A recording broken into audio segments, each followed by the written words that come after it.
Bill Maher likely expected his subtle dig to go unnoticed, but Denzel Washington's poised and cutting reply sent shockwaves through the studio and quickly across the internet.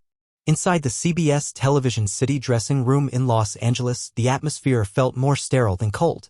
It had been polished so frequently it seemed to forget real people ever used it.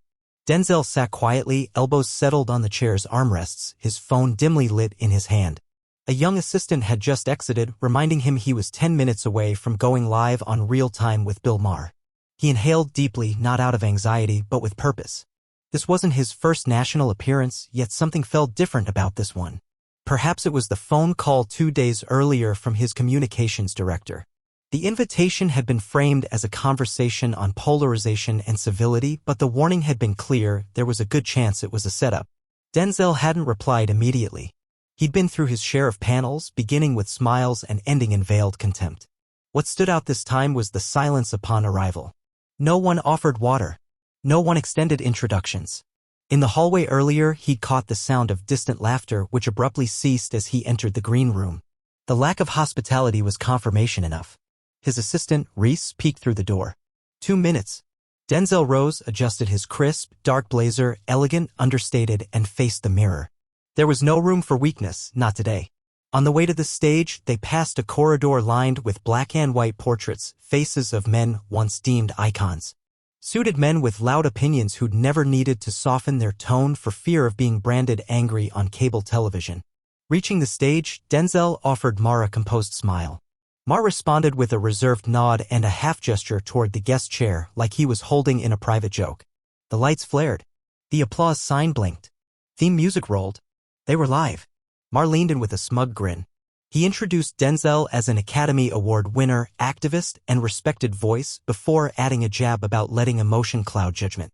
A few light chuckles came from the audience.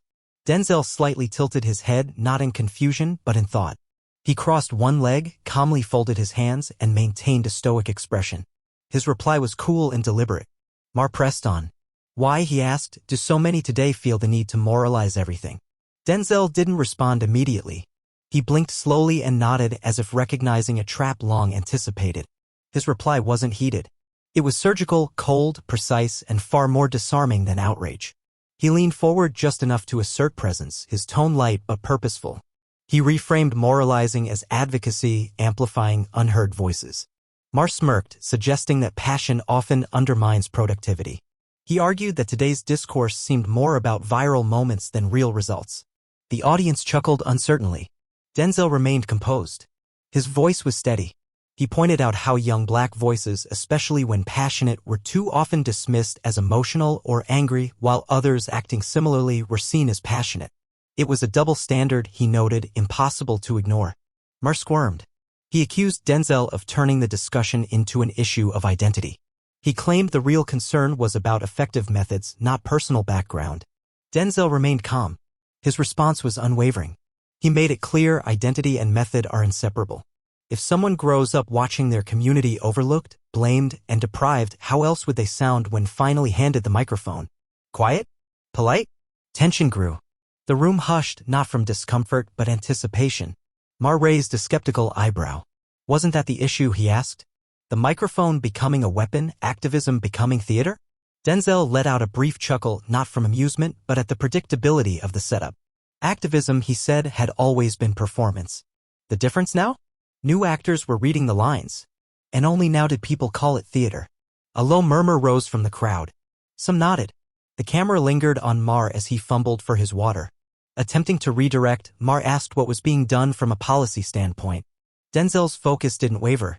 That, he said, depended on whether the question was about initiatives being proposed or the ones constantly being blocked. Maher asked for clarification. And Denzel obliged. Denzel leaned in with quiet conviction. He spoke of voting rights not in abstract terms but from direct experience. He had helped shape policy that aimed to expand access, more polling locations, enhanced mail-in voting, and better accommodations for those with disabilities. This, he emphasized, wasn't emotional rhetoric, it was structural reform. Yet every attempt to bring it forward was met with accusations of overreach. He paused, then posed the question, who is really stalling progress?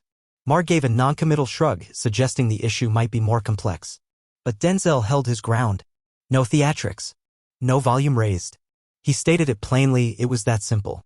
What clouded the picture was the constant effort to justify systems that worked for a few while pretending they worked for everyone. The audience stirred. This wasn't typical late-night debate. No jokes. No easy applause lines. Just an honest exchange closing in on something deeper. And Denzel was the one who looked entirely at home in it. Maher shifted, crossing a leg and forcing a tight smile. He called Denzel's words a soundbite. Denzel remained unfazed. Maybe it was, he allowed. Or maybe it just stood out because it didn't need volume to carry weight. But Maher wasn't done. His next remark came not as a question but as a provocation. He leaned back, his smile hardening into something sharper. With deliberate cadence, he implied that true leadership required enduring criticism without labeling it oppression. The statement carried a familiar edge, subtle but steeped in condescension. It wasn't loud, but it landed heavily, cloaked in that smug assurance that framed critique as complaint. For a beat, Denzel said nothing. He looked directly at Maher, not as an opponent but as someone trying to confirm what he already suspected. Then, with a slight turn toward the audience, he shifted the tone. No theatrics, no anger, just precision. He asked quietly if he explained how certain systems marginalize people and the immediate response was to call him a victim. What did that say about how people listened? A deep silence followed. No murmurs. No laughter. Just stillness. He continued.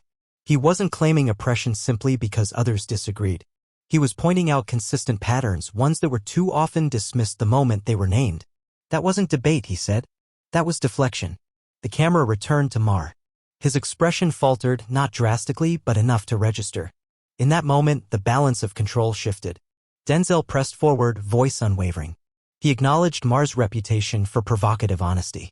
But he noted when a black man did the same, challenging norms with equal boldness, it wasn't seen as brave. It was dismissed as emotional.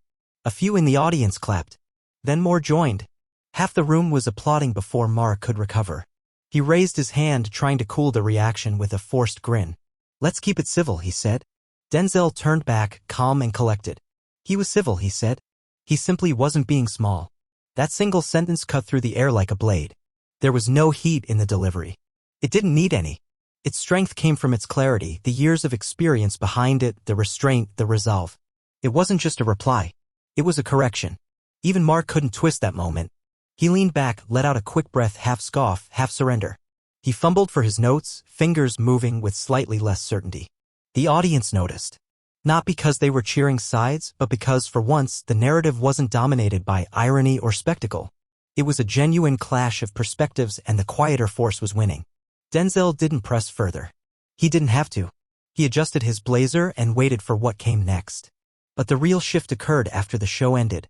As the credits rolled, Denzel's assistant, Reese, burst into the dressing room, eyes wide, phone in hand.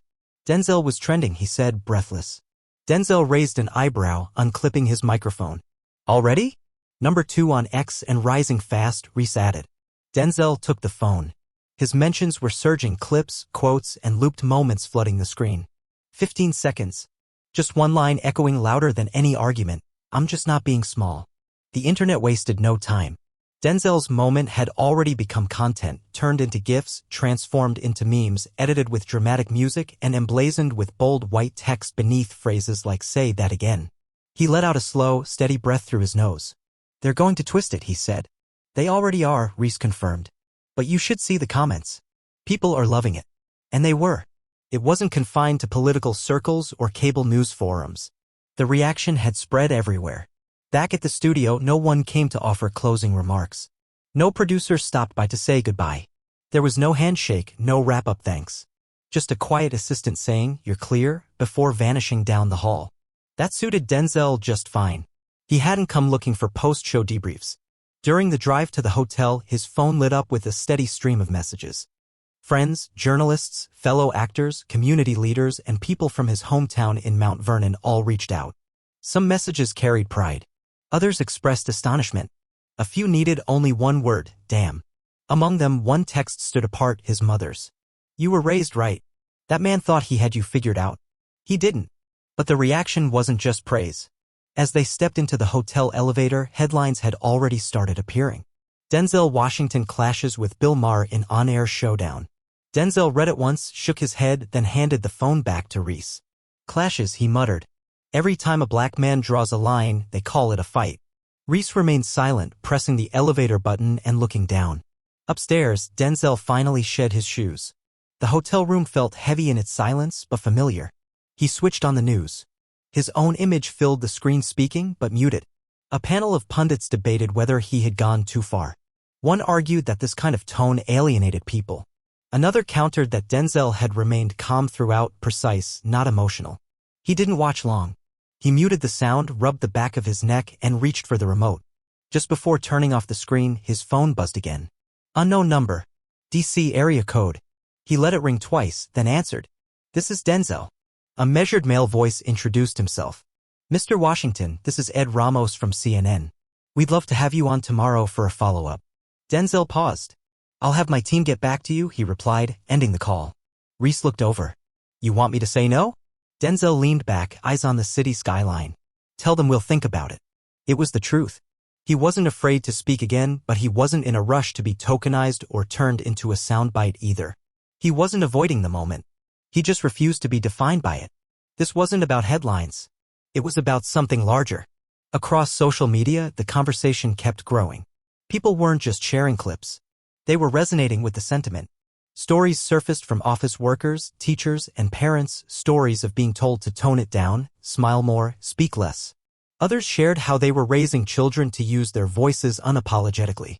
The message had transcended politics. It had become personal. Denzel scrolled through a few more posts, some anonymous, others not.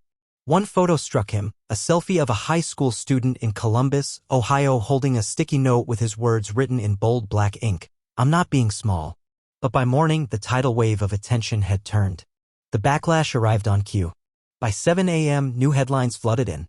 Terms like clapback, fiery exchange, and torches Mar dominated the feeds. Sensationalism took over, but underneath the noise, something more revealing emerged: the divide. Cable panels dissected it. Radio hosts weighed in. Podcasts rushed to release hot takes. Some hailed him as courageous. Others labeled him divisive.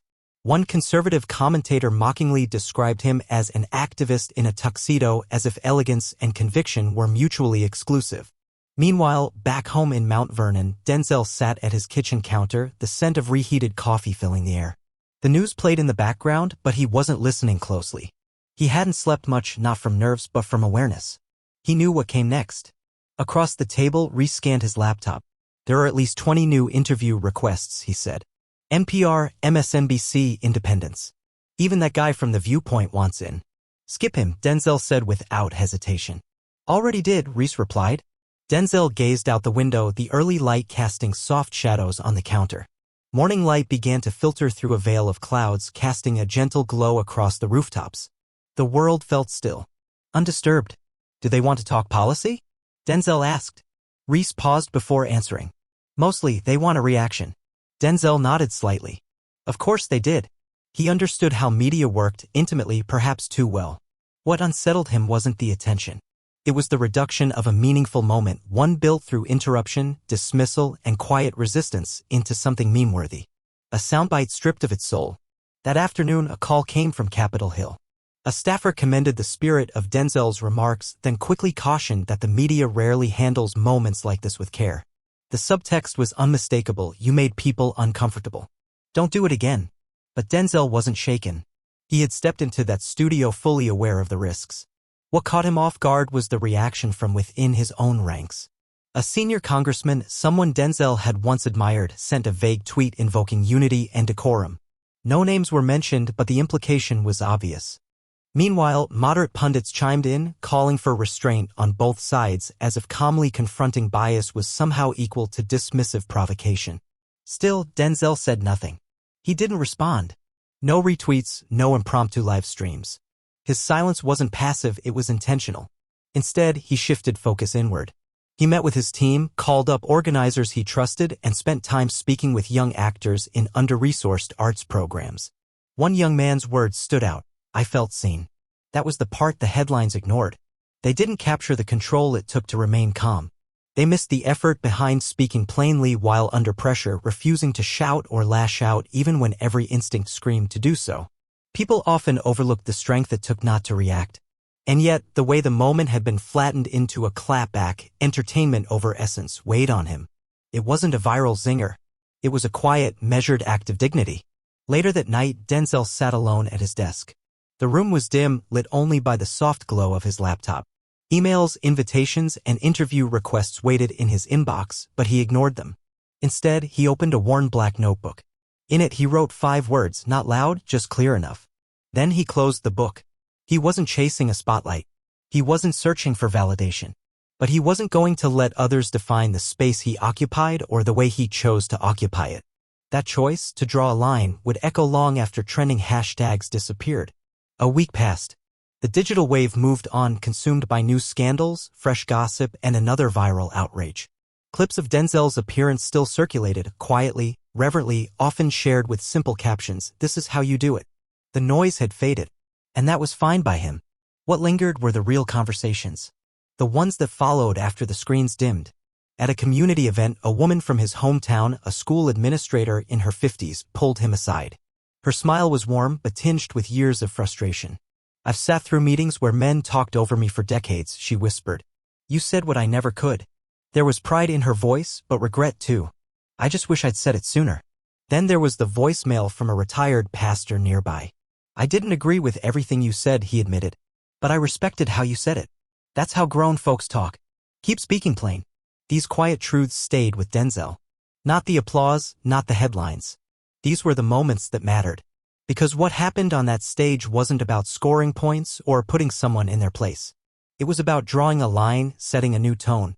Being in Denzel's position meant carrying a specific kind of weight. Not just as a public figure, but as a black man in elite spaces where impressions are made before a word is spoken and judgments harden once they are. People often claim to care only about the issues. But for someone whose identity was constantly scrutinized, neutrality wasn't an option. It was a privilege denied to him. That truth echoed again when he met a group of visiting interns from small colleges, young, idealistic, and eager to learn. They sat gathered around a long conference table, notebooks open, faces intent. One intern, eyes wide with curiosity, asked how to know when to speak up and when to stay silent. Denzel leaned back in his chair, thoughtful. "You don't wait for safety," he said. "You speak when the weight of silence feels heavier than the risk." Pens hit the page. They wrote it down instantly. Another intern asked how he kept from getting angry when people talked down to him. Denzel's smile was soft, knowing. "I do get angry," he said. "But I've learned anger doesn't have to be loud to be true. You don't need volume to hold power." That truth wasn't something he'd read in a book, it was carved out of lived experience. From rooms where his tone was picked apart more than his ideas, from moments when fury begged to erupt but purpose kept it in check. Not fear, purpose. After the meeting, a young woman lingered behind. She hesitated, fiddling with her notebook before quietly admitting her dream. She wanted to run for office one day but didn't think people would take her seriously. She talked too fast. She got emotional. People told her she cared too much. Denzel looked at her, steady, kind. "Keep caring," he said. "That's the part they're afraid of." She smiled, the kind that carried both doubt and hope, then walked out, scribbling something into her notebook as she went. Afterward, Denzel stood by the window watching the slow movement of cars far below. The world outside buzzed with noise, but this moment felt still, clarified. He knew his words on Mars show had traveled far. But what mattered was where they landed. "I'm not being small" wasn't crafted for virality. It was a reminder. Strength doesn't have to shout. Clarity carries weight. And refusing to shrink in the face of dismissal is power in its own right. The story wasn't over, not yet. Not until those who watched understood it wasn't really about the show. Most people will never sit across from a famous host with millions watching. They won't go viral. But they'll sit in meetings where their ideas are dismissed. They'll work jobs where their capabilities are questioned. They'll hear polite words used as weapons to make them feel less. That's where the story now lives, in the reflection it stirred. A teacher in Tulsa sent a letter. She'd shown the clip to her students, not as politics, but as a lesson in posture, presence, and dignity. "We talk about bullying," she wrote, "but we rarely teach what it means to stand up for yourself without striking back." A retired man from rural Oregon sent a voicemail. He didn't agree with all of Denzel's points, but he admired how he carried himself. "I've never seen someone take a hit and not throw one back," he said. "That stayed with me." That was the legacy, not that Denzel won a debate, but that he gave people something rare. Permission. Permission to stand firm without being cruel. To take up space without apology. To push back without retaliation. In a culture addicted to clapbacks and confrontation, that kind of presence is both rare and deeply powerful. That's the deeper message. You don't have to shout to be heard. You don't have to shrink to be accepted. And you don't owe anyone a version of yourself that makes them more comfortable at your expense. Denzel didn't enter that studio looking to go viral. He came to speak truth. What he walked away with was something louder than headlines, a template. A blueprint for every woman told she's too intense. For every young person told they care too much. For every black voice told to be quiet when all they did was speak clearly. This story is a reminder. You don't need permission to be whole. You don't need applause to be right. And you don't need to soften your truth to be valid. So if you're wondering how this connects to your life, ask yourself, where have you made yourself smaller just to stay in the room? Where have you gone silent, not because you were wrong, but because you feared being labeled? And more importantly, what would change if you stopped? What would happen if, the next time someone tried to reduce you, you stood tall and said, I'm not being small? Because once you do, everything shifts. They will feel it. Some will respect it.